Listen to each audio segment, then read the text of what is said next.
थुंग थुंग एक नंबर का नशेड़ी और जुआरी था। सुबह आंख खुलते ही उसे दारू चाहिए होती और दिन भर वह जुआरियों के साथ ताश पीटता रहता। इधर घर में बीवी बच्चा भूख से रोते रहते, पर थुंग थुंग को अपने परिवार से ज्यादा अपने नशे से मोहब्बत थी। लेकिन एक दिन जुए की लत ने थुंग थुंग को पूरी तरह बर्बाद कर दिया था। वह अपना सब कुछ हार गया था। जब देने को एक फूटी कौड़ी नहीं बची तो जुआरियों ने उसे कुत्तों की तरह पीटा। जैसे तैसे थुंग थुंग वहां से जान बचाकर भाग आया, लेकिन नशे में धुत थुंग थुंग को रास्ता नहीं दिखा और अनजाने में वह एक सुनसान श्मशान में चला आया। तभी उसकी नजर जमीन पर पड़ी एक दारू की बोतल पर गई। बोतल देखते ही थुंग थुंग अपना सारा दर्द भूल गया और जल्दी से उसने बोतल का ढक्कन खोल दिया। ढक्कन खुलते ही बोतल से काला धुआं निकला और एक शैतान बाहर आया और फटी हुई आवाज में बोला, मैं सदियों से कैद था, तूने मुझे आजाद किया है। मांग, तेरी कोई एक आखिरी इच्छा पूरी करूंगा।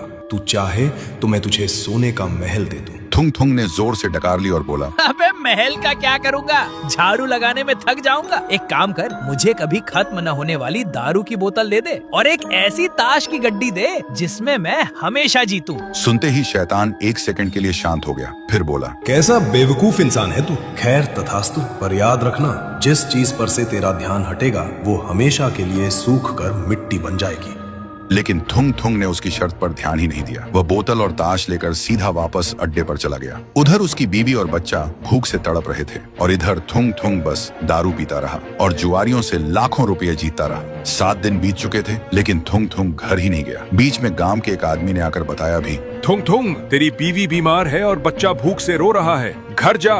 पर नशे में चूर थुंग थुंग हंसकर बोला, अबे रोने दे, एक बाजी और जीत लूं, फिर उनकी जिंदगी बदल दूंगा। फिर 7 दिन बाद थुंग थुंग नोटों से भरा बोरा लेकर नशे में झूमता हुआ घर पहुंचा। घर पहुंचते ही वह चिल्लाया, अरे कहाँ छुपी हो चिंटू की माँ, बाहर आओ, देख तेरा पति आज राजा बन गया है, आज तो दावत होगी। लेकिन कोई आवाज नहीं आई। फिर वह दूसरे कमरे में गया। उसने देखा उसकी बीवी और बच्चा आमने सामने बैठे हैं। थुंग थुंग हंसते हुए उनके पास गया और बोला, अरे नखरे क्यों कर रही है, देख कितना पैसा लाया हूँ। लेकिन जैसे ही उसने अपनी बीवी के कंधे पर हाथ रखा, उसकी बीवी का सिर धड़ से अलग होकर जमीन पर गिर गया। ये देखते ही थुंग थुंग का नशा एक सेकंड में उतर गया। फिर उसने घबराकर अपने बच्चे को छुआ, लेकिन बच्चे का पूरा शरीर सूखी हुई मिट्टी की तरह भुरभुराकर हवा में उड़ गया। तभी वहाँ वह शैतान आया और एक डरावनी हंसी के साथ बोला, मैंने कहा था ना थुंग थुंग, जिस चीज से तेरा ध्यान हटेगा वो मिट्टी बन जाएगी। तूने 7 दिन अपने परिवार को मुड़कर नहीं देखा।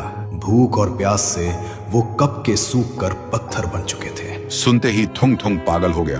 तो दोस्तों, जो इंसान आदत और नशे से मजबूर होकर अपनों को भूल जाता है, वक्त आने पर जिंदगी उसे इतना अकेला कर देती है कि उसके पास उन पैसों के अलावा रोने के लिए कोई अपना नहीं बचता।